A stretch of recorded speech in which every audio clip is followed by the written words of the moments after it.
मी धनंजय मुंडेंच्या राजीनाम्याची मागणी केलीच नाही असं म्हणत सुरेश धस यांनी स्पष्टीकरण दिलेलं आहे। सुरेश धस अजित पवारांच्या भेटीला गेले होते आणि भेटीनंतर त्यांनी हे वक्तव्य केलेलं आहे।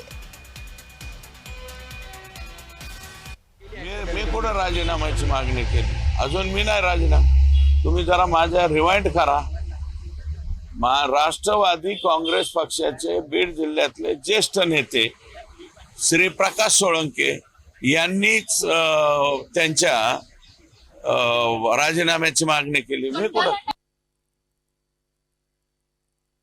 वाल्मिक कराड यांनी प्रचंड मोठ्या प्रमाणात गँग्स तयार करण्याचं काम गेल्या 5 वर्षामध्ये केलेले आणि ह्या गँग सर्वच्या सर्व मोकाच्या अंतर्गत, मग राखेची गँग, वाळूची गँग, तुम्हाला सांगतो डीपीडीसीची गँग, आणखी यांचे वेगवेगळे फार धंदे आहे, बऱ्याचशा एजन्सी आहेत, त्याच्या वसुलीच्या गँग, या जेवढ्या गँग आहेत या सगळ्याच्या सगळ्या मोकामध्ये जर नाही घातल्या तर भविष्यामध्ये हे जे तिकडे तिहार जेलमध्ये जे होतंय, मी कोणाचं नाव घेऊ इच्छित नाही, परंतु अगदी मुंबईच्या सलमान खान पर्यंत जे येते तसा काहीसा प्रकार या गँग कडून होऊ शकतो।